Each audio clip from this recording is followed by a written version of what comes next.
Asteroids. Hurtling through space, they bring fascination and danger. Ask the dinosaurs.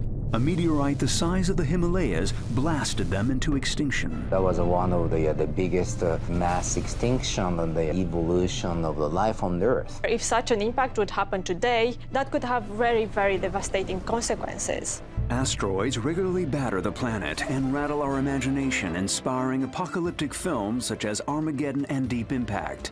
But fiction doesn't always remain fictional, like on this day in Russia in 2013. Could have destroyed cities such as Amsterdam or Paris. My goodness, I thought this is a science fiction, but it's really happening right now. Even though scientists tell you that there is one impact every million years, it can happen tomorrow. What are we going to do about it if we detect an asteroid that is coming towards Earth? The search has begun. How many asteroids currently menace our planet and us? Objects with a diameter of 10 kilometers can render an entire species extinct.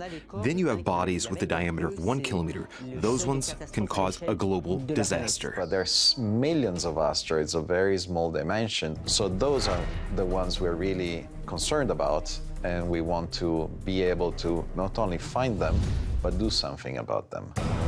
These near-Earth objects measure at least 140 meters in diameter, and we're in the danger zone for an estimated 25,000 of them. Here we're talking about a regional or possible countrywide disaster. Their impact frequency is about once every 16,000 years. For the last 30 years, international space agencies have been working on ways to protect the planet from a fatal impact. In 2022, NASA made headlines when it launched DART, the first mission to deflect asteroids.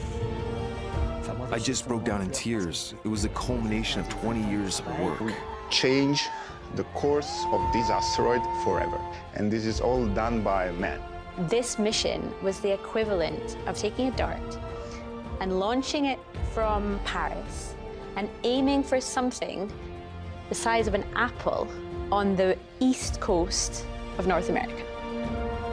The Japan Aerospace Exploration Agency and the European Space Agency, JAXA and ESA, have granted a special permission to view asteroid samples collected 11 million kilometers from Earth, as well as witness the construction of the Hera satellite. Over the next hour, renowned planetologists, astrophysicists, and engineers will explain how we are preparing to avert the next apocalypse.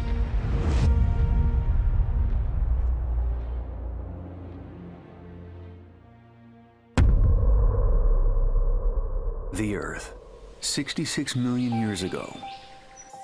Dinosaurs ruled over a land made for giants. T-Rex, the biggest carnivore the planet has ever known, was king. But one spring day, this world came to an end. Thanks to a cosmic assassin from the deepest depths of space, an asteroid. This was an asteroid that was more than 10 kilometers in size, that impacted the Earth at more than 10 kilometers per second. So this is a huge impact coming down.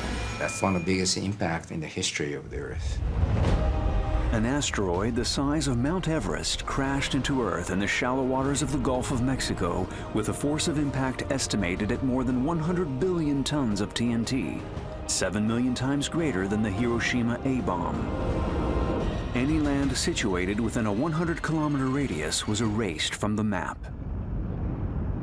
Pulverized. When a huge asteroid crashes into Earth, it's not the immediate consequences of the impact that lead to the extinction of a species or other such catastrophes. It's the longer-term effects of the impact. So on Earth, we live in a biosphere that is very fragile. It might not seem so, but any change could just completely mess up with it. 20,000 cubic kilometers of rocks were ejected into Earth's atmosphere. That's 8 million times the volume of the Great Pyramid.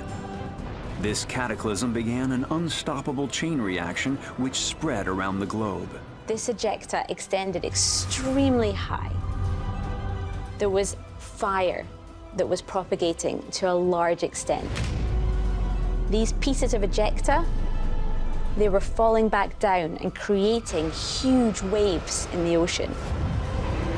The atmosphere increased in temperature and the planet became a furnace. Volcanoes were no longer dormant, but the worst was yet to come. The asteroid's impact brought about a phenomenon that was even more catastrophic. And this huge event created such a large amount of dust and soot that was lifted up into the atmosphere that was then transported all around the globe. It absorbs the sunlight, so the sunlight doesn't go through it anymore. And so the surface of the Earth, which is below this huge dust cloud, becomes colder and colder. With an apocalyptic cloud encircling the globe, photosynthesis could no longer take place. Without energy, plants perished, leading to a total food chain collapse. The animals that were still alive after the impact, they no longer had any food, and a large amount of the species on Earth were wiped out. That was one of the biggest mass extinction and the evolution of the life on the Earth. The asteroid's impact and its consequences led to the extinction of 75% of animal species. Among them, the most powerful to have ever walked the Earth.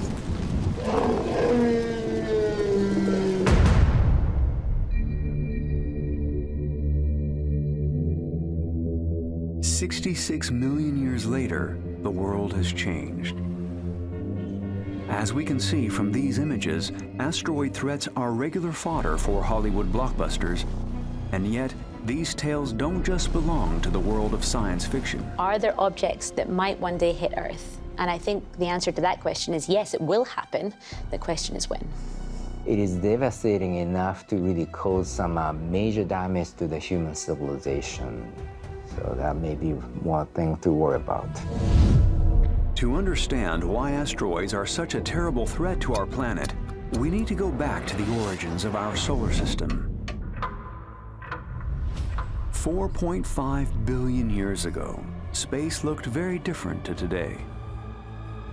The darkness was filled with a cloud of gas and dust known as the solar nebula.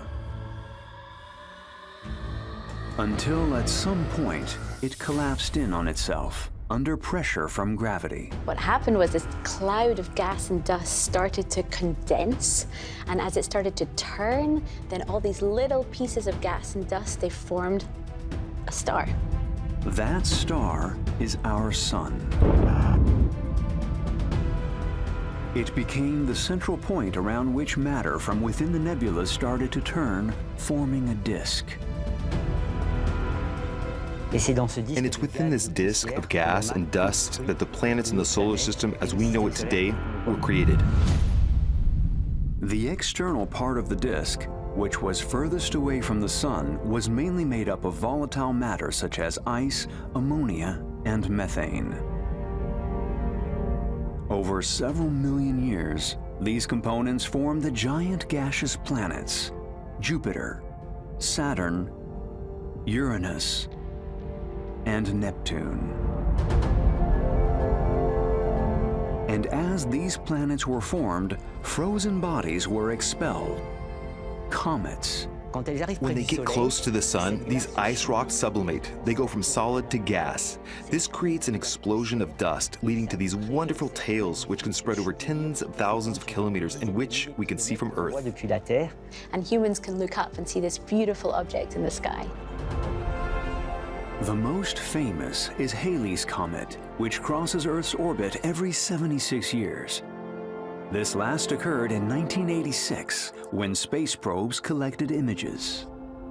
The tail is long, very spectacular. So we know about the Halley's comet, but other comets, we don't have records of them. The problem with comets is we discover them around the time they reach Jupiter, so about a year before they reach the Earth's orbit. It's hard to track them until it might be too late. Too late because comets are potentially hugely destructive, leaving chaos in their wake, as was the case for Jupiter in 1994. July 16th, 1994, a day that would go down in history as making the start of our understanding of their potential danger to our planet. 715 million kilometers from Earth, the first of 21 fragments of a celestial body with a diameter of over 2 kilometers Comet Shoemaker-Levy 9 collided with Jupiter at a speed of 60 kilometers per second. Over the 6 days that followed, 20 other fragments rained down on the biggest planet in our solar system with unimaginable force. All of the telescopes were able to look at Jupiter during this event, and we could see the comet that had been broken up, creating enormous flashes coming from Jupiter. If you look at the images, they're absolutely amazing. You will see Jupiter with these dots, black dots that are as big as our planets. The biggest impact created a giant dark crater with a diameter of more than 12,000 kilometers. The energy released by the force of the collision was colossal. Roughly 6 teratons of TNT, or 600 times the world's nuclear forces combined. So it was for the first time when humans saw what an impact can actually do. My goodness, I thought this is a science fiction, but it's really happening right now. So I was like, well, this is not really like a fiction. It's a real story. The impact of these titans on Jupiter helped experts learn more about the planet, but they also begged an important question. If this gaseous giant could suffer such an impact, could the Earth suffer the same? Could there be a follow-up to the dinosaur apocalypse which might threaten the human race or even the existence of our planet? If such a comet was to impact the Earth, it would have been an extremely large event with global planetary scale consequences. The simple answer is this type of comet is very rare. That's why, given how very low the risk is, it's not the #1 priority when talking about protecting Earth from an external impact. Because these comets aren't the only kamikazes in the solar system to attack the planets. The collapse of the solar nebula also resulted in other celestial bodies which are much sturdier than comets. Asteroids. These enormous rocks are the foundations for the creation of the 4 other planets in our solar system: Mercury, Venus, Mars, and Earth. Some ended up as planets, and others never increased in size. Were never absorbed into another planet and ended up in an area known as the main belt between Mars and Jupiter. The asteroids in the main belt, they live their life, most of them stay there. But from time to time, things can happen in the main belt. Sometimes they collide to one another and they change completely their trajectories, a little bit like a billiards game. These collisions can push asteroids out of the main belt via exit routes. Most of them are absorbed by the sun. But others become a terrible threat to humanity and even our planet. Those trajectories can have pretty different orbits and eventually come very close to the Earth. And that's when they can become a danger to our planet. These orbits can sometimes be quite unpredictable. We don't always know where the asteroids are coming from or when an asteroid can come towards us. We call these near-Earth objects, or NEOs. Yeah, the near-Earth object is the most responsible impactor to the modern days of the Earth. NEO orbits cross that of the Earth. For some of them, a collision is therefore inevitable. NEOs have already impacted humans in recent decades. In 1954 in the US, a woman was wounded at home when she was hit by a small falling meteorite. The scar from the impact stayed with her. 28 years later in the US again, an NEO pierced the back of a car in the middle of a street. In 2008, in India, another pierced the surface of the Earth in the middle of a rice paddy full of farm workers. You're more likely to have a terrestrial accident than to get struck by an asteroid, but at some point it'll happen. That's why it's important we deal with the issue. These big rocks might be dangerous, but they're nothing compared to those measuring 10 meters or more. Those are the ones that we're really going to make sure that we know where they are and that we can try to protect ourselves from. The best-known example can be found here in the Arizona desert. Created 50,000 years ago, Meteor Crater shows the size and force of impact of a huge meteor. The crater, with a 1.2-kilometer diameter and a depth of several hundred meters, was made by a 50-meter diameter asteroid. That's half the size of a football pitch. And the extent of the devastation was out to tens of kilometers. By devastation, I mean things like the fireball, the hurricane-force winds, and the things that would actually wipe out any living species that might have been nearby. It could have destroyed the cities such as Amsterdam or Paris. It's hard to tell whether people were living in the surrounding areas at the time of the impact. But these soulless destroyers have certainly killed people in the past. Not only did they lead to the extinction of the dinosaurs 66 million years ago, they've also been a part of human history. It doesn't happen very often.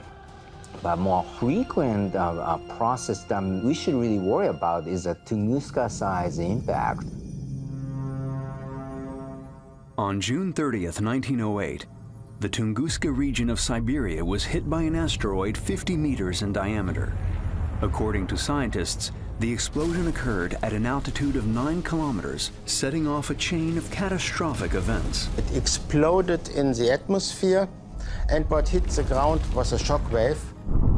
The explosion released between 10 and 15 megatons of energy, over 1,000 times more than the nuclear bomb at Hiroshima. The shock wave destroyed 2,000 square kilometers of forest. It was recorded by sensors in both Western Europe and the United States. The explosion created a huge flash of light, which spread through the night. And the people in London could read the newspaper at night. It's much brighter than in the full moon. Luckily, the asteroid fell in one of the least populated areas of our planet. Only 3 deaths were recorded, with many wounded. We were very lucky because there weren't many casualties. However, if such an impact would happen today over a populated area, that could have very, very devastating consequences. If it happened over Paris, that would be Paris wiped out. The whole town would have just been flattened, basically, from this one event. Such a disaster has not happened for over a century, but what's certain is that another Earth impact is inevitable. We know it will happen again, we just don't know when. We don't want to have a Tunguska event in your hometown. So that's the practical thing to worry about. We can't measure the frequency of previous impacts by looking at the Earth, because their traces are erased over time. But there's another way to tell. By looking at the moon. 80% of its surface is covered in impact craters. Lunar impact flashes seen from Earth are the result of asteroids colliding with our planet's natural satellite. What scientists have been able to do is to actually count the craters on the moon. And this allows us to estimate what is the asteroid population, how many asteroids of a particular size range exist in the space around Earth. The results are fairly accurate. The bigger the asteroid, the lower the frequency, because there are far few big ones than little ones. And the moon is our example to estimate the frequency on Earth. On average, every 6,000 years, an asteroid with a 100-meter diameter hits the Earth, releasing energy equivalent to 50 megatons when it enters the atmosphere. That's equivalent to 3,850 Hiroshimas. If such a powerful cannonball were to hit one of our cities, it would be a major disaster. There's always a chance for humanity to be hit by an asteroid. So even though scientists tell you that there is one impact every million years, it can happen tomorrow. Those catastrophic events that could cause a major damage to the human society, I believe that those things should be really well prepared. What are we going to do about it if we detect an asteroid that is coming towards Earth? It wasn't until the Shoemaker-Levy 9 comet hit Jupiter in 1999 that the world started to grasp the real threat posed by asteroids. At that point, leading nations began to tackle the problem. The European Council came up with some first steps towards a solution in 1996. At the time, asteroids and comets were not well documented, and there was no approved way of changing their Earth-bound trajectory if they posed a threat. Very few scientists were interested in asteroids, and we formed a team and we asked the questions, what does it make sense to do? This is a threat, and a threat that needs to be addressed.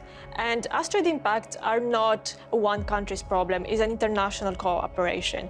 And so that's when the planetary defense efforts really started to take place in the world. It was decided an action plan was needed. It was divided into 3 stages.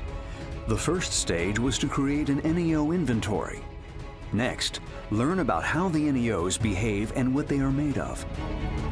And finally, find a way to deflect them. The risk of an asteroid impact is never zero. On the scale of one's individual lifetime, it's much lower than others, which is why we think it's not worth doing anything about. On the other hand, it's not zero, and the consequences are major. That's why we need to do something. Asteroids are there. They are not going to go away, and asteroid impacts, they happen all the time. So it's not a question of if an asteroid impact is going to happen, but when. The U.S. Congress was the first to launch a large-scale plan. In 1998, NASA was charged with creating an inventory of all NEOs over 1 kilometer in diameter, because 1 kilometer is Earth's disaster threshold. The asteroid responsible for the Tunguska event in 1908 was not detected by telescopes at the time. These retired space exploration tools could only detect stars at a distance of several kilometers. We knew asteroids and comets existed. We'd observed them from Earth, we knew we're there. But the progress that has been made since then is absolutely phenomenal. The Pan-STARRS telescope in Hawaii can detect large numbers of asteroids thanks to its revolutionary technology. But the real star of the show is the Catalina Sky Survey. Launched in Arizona at the end of the 1990s by NASA, it's the source of more than half of NEO discoveries. They look at a wide angle so they can scan the sky relatively quickly and essentially look for anything that's moving there. That's when the number of asteroid discoveries really started soaring, leading to an inventory of 33,000 known NEOs. And from space, another exceptional piece of equipment works in collaboration with its terrestrial partners, the American NEOWISE Space Telescope. It is Earth's guardian and has a vital mission. The NEOWISE telescope is looking for dangerous asteroids, and so far it found 377 asteroids, out of which 63 are potentially dangerous to Earth, and we have to worry about them. It's thanks to these observations, coupled with digital modeling techniques, that scientists can make asteroid inventory and estimate the number of NEOs based on their size. Asteroids with the potential to wipe out an entire species are at least 10 kilometers in diameter. Their frequency of impact is on average once every 100 million years, and we are aware of all those currently on a path towards Earth. None are a threat on our timescale, so that's positive. Then you have bodies which are 1 kilometer in diameter. That's our planet's disaster threshold. It doesn't matter where it falls, the consequences will be global, and the frequency of impact, there is one every 500,000 years. An asteroid with a diameter of 1 kilometer or 7 football pitches would therefore be enough to have an irreversible impact on the surface of the planet. Quite the bombshell, since there are just over 1,000 of these asteroids in our solar system. We're aware of more than 90% now, and none of them will be a threat in the next century at least. But there's millions of asteroids of very small dimensions. Those are the ones we're really concerned about, and we want to be able to not only find them, but do something about them. These are NEOs with a diameter of more than 140 meters. Over 25,000 of these are estimated to pose a potential threat to the Earth. And here we're talking about the disaster threshold of a region or entire country, depending on the speed of impact and density. The frequency of impact is roughly around every 16,000 years, but we've only identified 40% of these.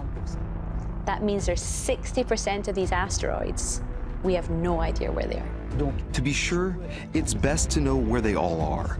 That way, we know there's no short-term risk, and we can better anticipate long-term. Except there's a problem. Technology may be progressing, but today's telescopes are still limited. To get round this, NASA has designed a one-of-a-kind telescope to guard the Earth, the NEO Surveyor Space Telescope. When it is launched in 2028, this impressive piece of equipment's mission will be to identify in just 10 years the remaining 60% of NEOs that are over 140 meters in diameter. It's a game changer. It increased the confidence and then prediction of collision of small bodies to the Earth. And that's great because it will also give us very precise orbiting details, so we'll be able to calculate impact probabilities even more precisely and anticipate the threat. We'll have solved the prediction part of the problem with this telescope. But it's not enough to simply identify them. What can we do should one of these asteroids coincide with Earth's orbit? We only know about asteroids what our telescopes can tell us, as well as the few fragments of meteorite that have fallen to Earth. To better understand the threats they pose, we need to explore them. This time, it's not just about looking at an asteroid, it's about collecting a sample to bring back to Earth. Launched in 2003, Japanese space agency JAXA's Hayabusa mission has successfully achieved this great feat. For the first time in history, a man-made space probe managed to collect samples from a 540-meter-long asteroid called Itokawa, 306 million kilometers from Earth. Oh my goodness, this is really the epoch of a moment of a creation of the new history of space exploration. With asteroids, often we think, oh yeah, they're just little rocks. We can just do this or can just do that. Unfortunately, Mother Nature prefers to give us challenges. The fragments arrived back on Earth on June 13, 2010, and the results of their analysis shocked the scientific community. Well, we were expecting to find maybe just a monolith, like just one rock in space, but the picture was completely different. What we saw was basically an accumulation of rocks, a rubble pile. This information is of primary importance when it comes to deflecting an asteroid. To find out more about these objects, JAXA launched a second mission on December 3, 2014. Estimated at more than $200 million, the space probe Hayabusa 2's mission was to collect samples from the Ryugu asteroid, a rock with a 900-meter diameter, located 309 million kilometers from Earth. The Japanese thought, we'll use a 70-centimeter cone drill, just like a mosquito, and when the cone touches the surface, it'll trigger the release of a tiny projectile of 5 grams at 300 meters per second. The projectile hits the target, we collect the dust, and off we go. And with that, we can get at least a 100-milligram sample, which is our aim. On February 22, 2019, all focus was on Hayabusa 2. In just 6 seconds, the cone took samples, preserving them inside a capsule. Oh my God, this is great. Yeah, so that's only a simple thing. But the simple thing was really extraordinary. The samples were sent here to JAXA's laboratory in the city of Sagamihara, Japan. Professor Tomohiro Uzui was in charge of the operation. The biggest sample has more than 1 centimeter in a long diameters, and it's huge for us. It was in this high-security lab equipped with the best tools available to modern science that scientists from the Japanese Space Agency examined this priceless treasure. Just preserving the samples was a challenge in itself. The smallest error could lead to atmospheric contamination, and the mission would have all been for nothing. Passing through the window, we could see the samples, and also we could handle the samples by looking at the sample by naked eye, and sometimes we're gonna put the optical microscope on the top. This data would help scientists to better understand the properties of asteroids with the potential to impact Earth and their role in the beginnings of life on our planet. What was once science fiction has now become a human feat of technology, which could help humanity in its battle against the destructive titans looming in the depths of our solar system. Because these NEOs are still heading full pelt towards the Earth, and we have no way of changing their trajectory. In 2013, people actually became aware of how dangerous asteroid impacts can be. The sky just blew up, basically. 9:13 a.m., February 15, 2013. In South Ural, in the Russian city of Chelyabinsk, hundreds of people watched in astonishment as a cataclysmic event unfolded. The cause? The breakup of an asteroid measuring 16 meters in diameter at an altitude of 30 kilometers. This was an impact that hadn't been seen coming. We didn't know it was going to hit. It released 35 times more energy than the Hiroshima atomic bomb. The heat from the explosion could be felt within a 60-kilometer radius. The shock wave shattered the windows of buildings and houses. Roofs collapsed and thousands were wounded. Luckily, nobody got killed, but it was a really actual example of humans could be hurt by the incoming object. So it really showed us that it's a real threat. Images of the disaster were shared around the world. From that moment on, the world was aware of the danger facing our planet. The majority of governments finally started to consider what scientists were saying about the asteroid threat. In the U.S., NASA's chief was summoned before the U.S. Congress to explain why NASA had not seen it coming. His response was, well, listen, if you'd given me the budget I've been requesting for years so we could work on this problem, maybe we'd have been prepared. And what do you do if something like this is heading for us? He replied, pray. In 2016, 3 years after Chelyabinsk, NASA established the first Planetary Defense Coordination Office. A few years later, the European Space Agency followed suit. We're trying our best to do these observations to predict these events so that we can have some warning system in place. Even if we find an asteroid coming towards Earth, currently there's nothing we can do. And that's why we need a mission. We need some sort of mechanism to try to deflect these asteroids. But how do you deflect these weapons of mass destruction? There are just two ways: destroy them or change their trajectory. Destroying an asteroid is the pretense of many Hollywood apocalyptic movies, like Armageddon, in which an asteroid the size of Texas threatens the survival of the human race. In the movie, scientists decide to destroy the gigantic rock by boring a hole into the center and placing a nuclear weapon inside to make the object implode. But is such an idea plausible? I think a landing on the asteroid is possible, and then the drilling is also possible. So Armageddon type of operation, I think it could be done. Something to consider as a last resort if other methods fail.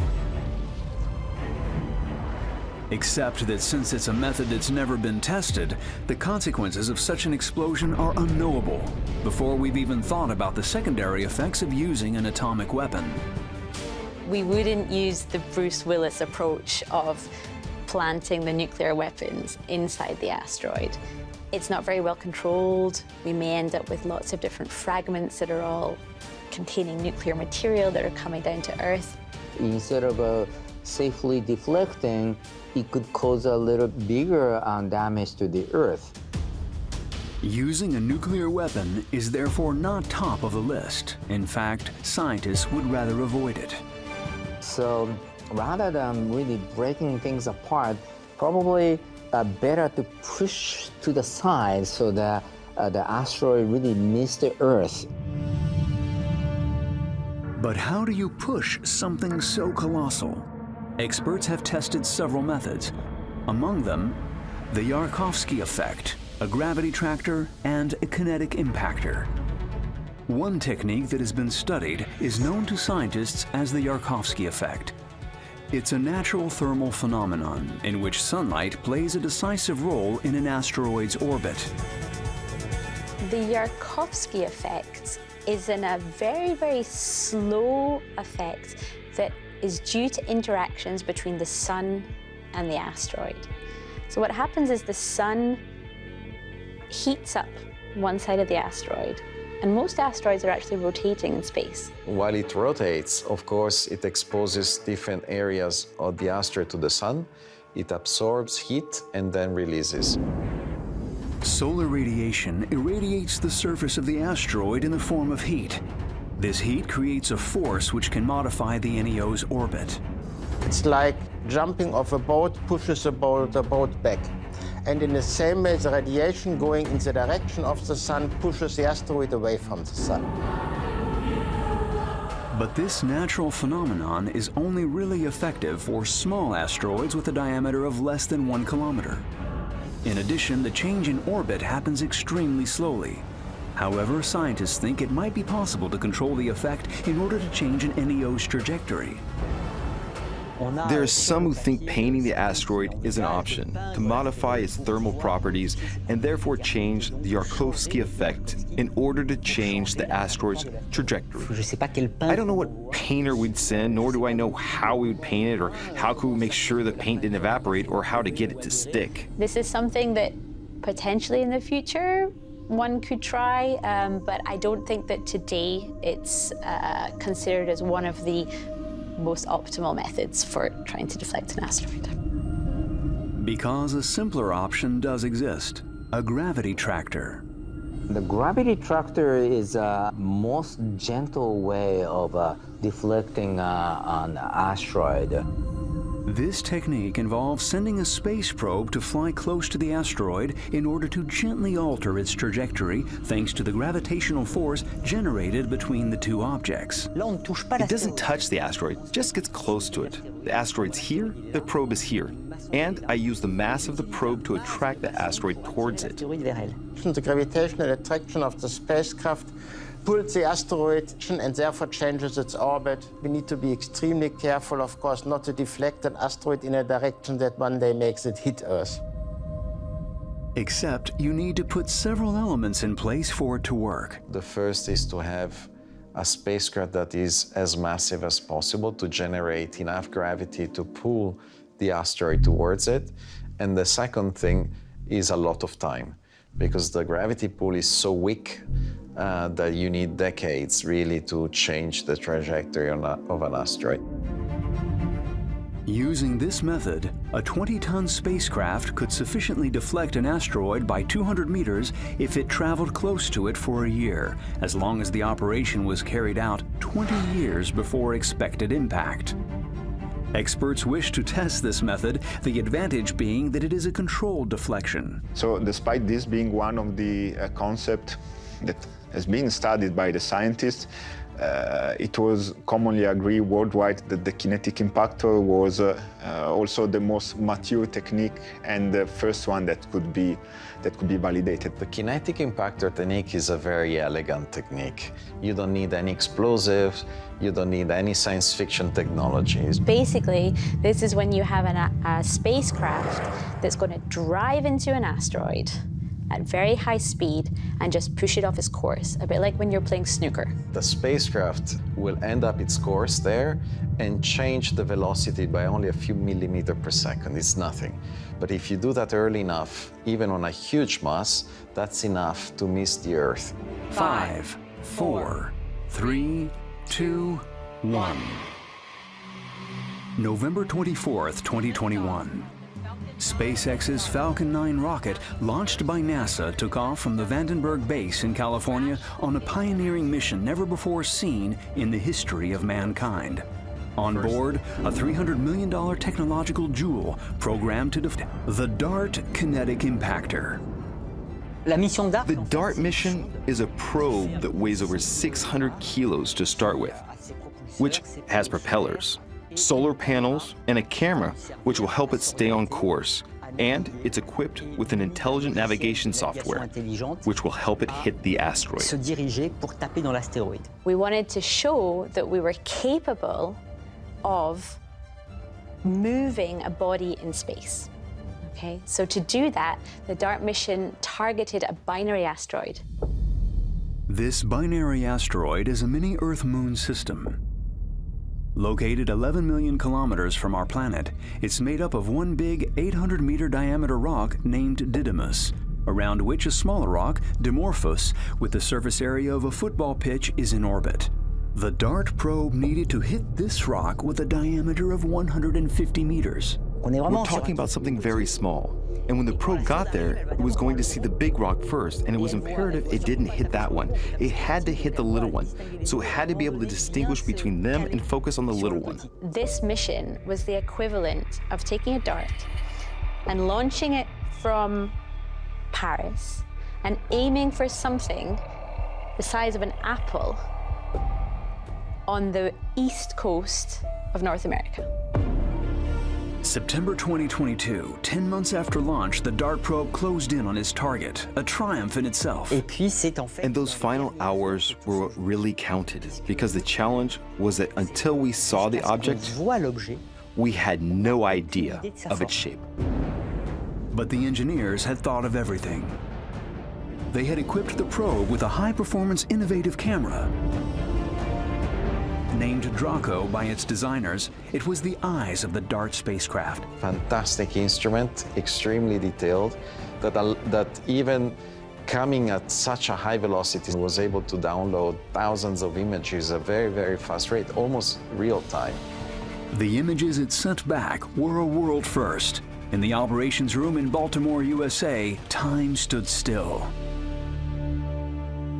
All the images taken by the DART spacecraft are broadcasted on Earth, so we can see everything that is happening. And what we see 4 hours before the impact is just dot.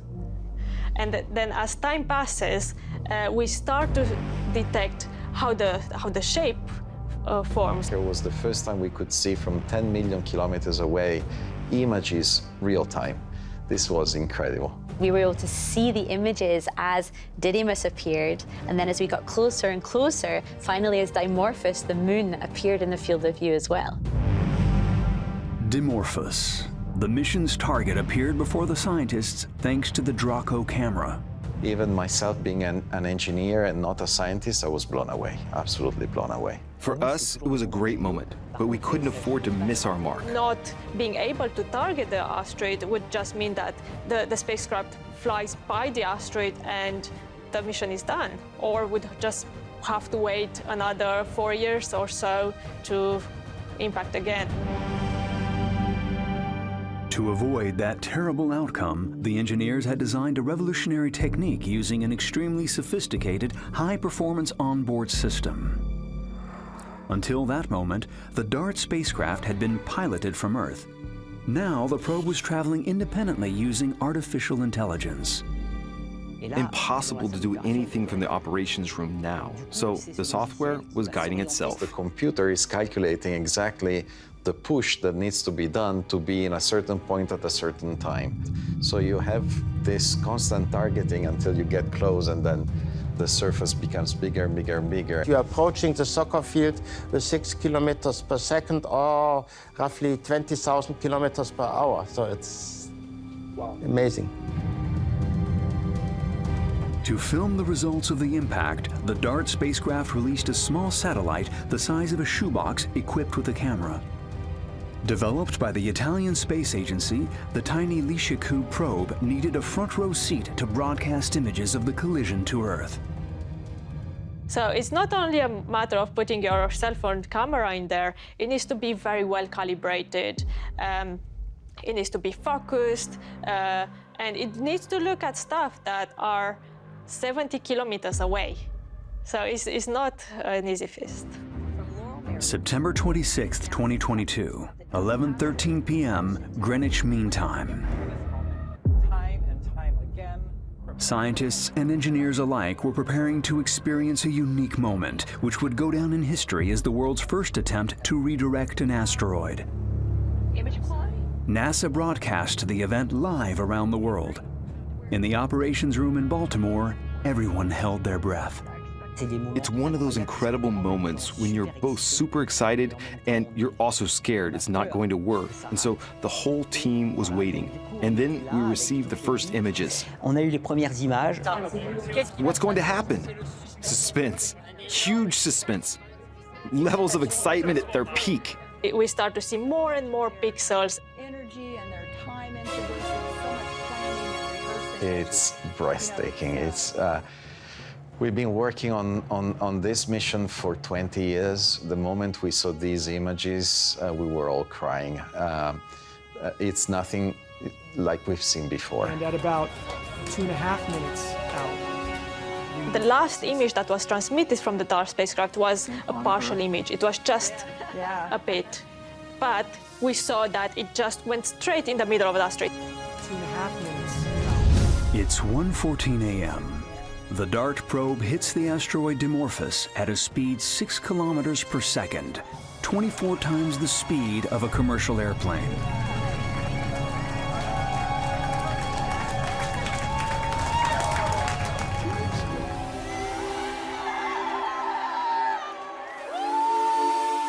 I just broke down in tears because it was the culmination of 20 years of work. For the first time, the whole world celebrated losing a spacecraft because we lost it exactly in the moment we wanted and in the place we wanted.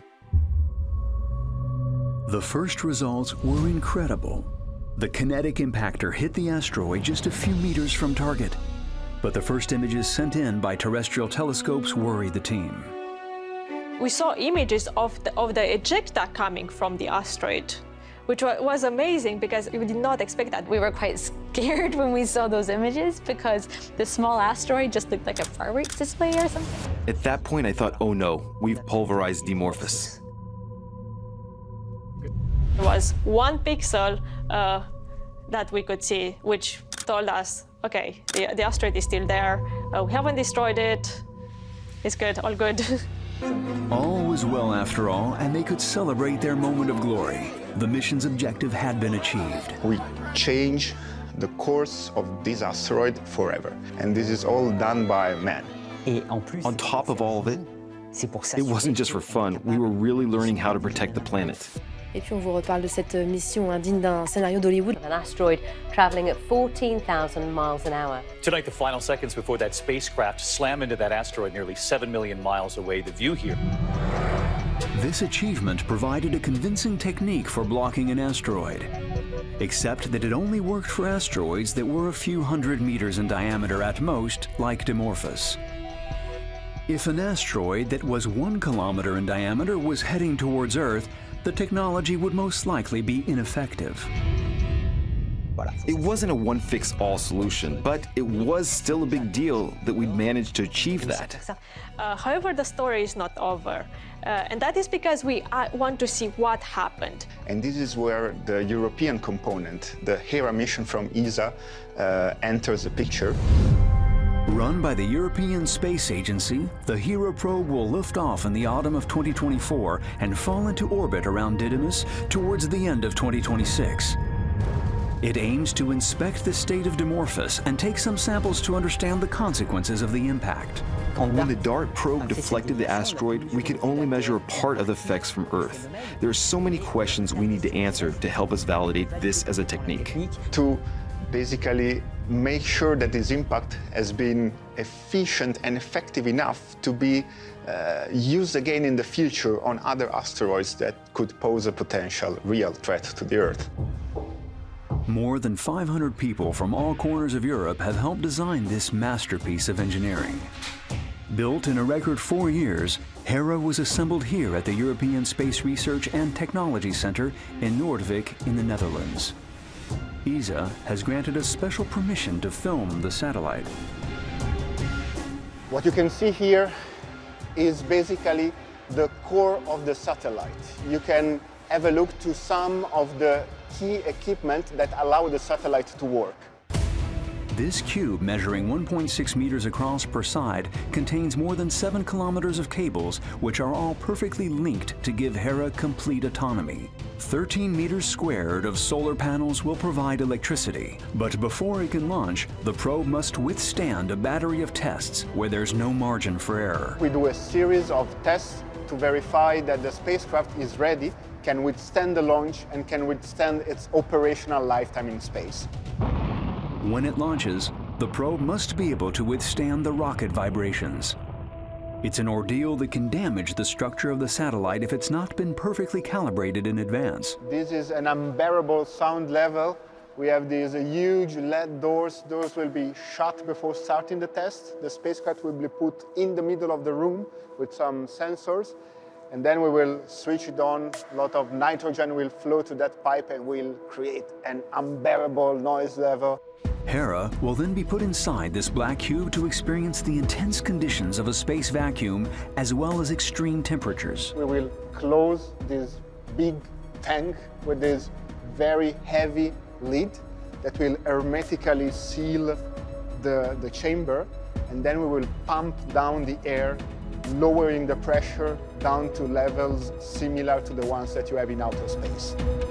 The on-site exploration will last 6 months. The entire surface of Dimorphos will be mapped. Its mass will be estimated with great precision in order to therefore have a direct estimation of the effectiveness of DART's impact. Using nanosatellites which can land on the surface, HERA will be the first mission to measure the internal structure of an asteroid.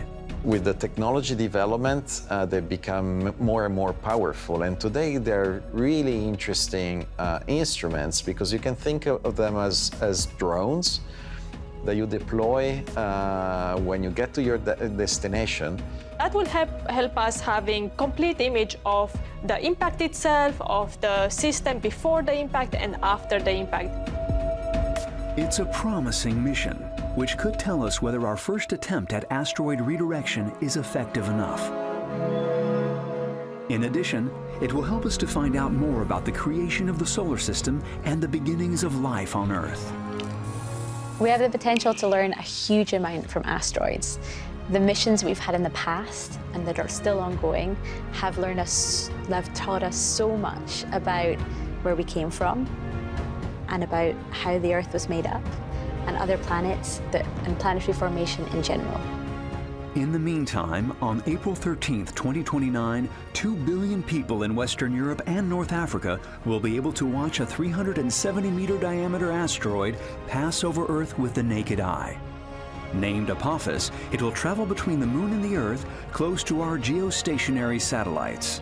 It will be a global event, and here in Europe, we're trying to organize a mission to go see this asteroid as it passes close to Earth. Scientists hope it will help the world to understand the presence of asteroids in our solar system. Not only are they fascinating objects, these interplanetary rocks could also be the source of our extinction if we don't find the technology to deflect them in time. We're buying ourselves a life insurance policy that we'll be able to give to future generations so that the day they're faced with this, there's an established protocol so that they won't have to argue about it, think about who does what and how, because they already have a tried and tested method they can use and say, okay, this is more or less right and we can avoid this happening. That's our aim. Crucial for humanity and for our planet if we wish to avoid an apocalypse.